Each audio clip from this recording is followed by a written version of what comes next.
πήρα αυτή τη σκούπα, κοιτάξτε, ναι. Ήταν ολόκληρη, με το χτύπημα, όλη την ώρα έτσι, τάκ, να προλάβω να το χτυπήσω, να και τα αίματα.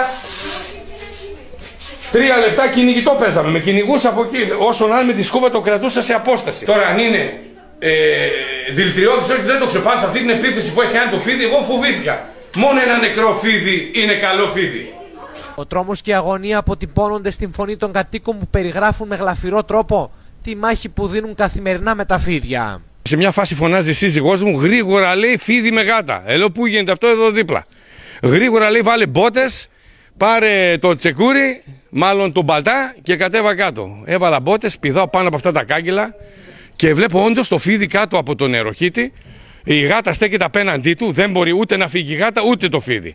Και το φίδι να φτιάνει τον κλασικό θόρυβο. Ακούω έναν ήχο, sound κάτσι καλά να πούμε.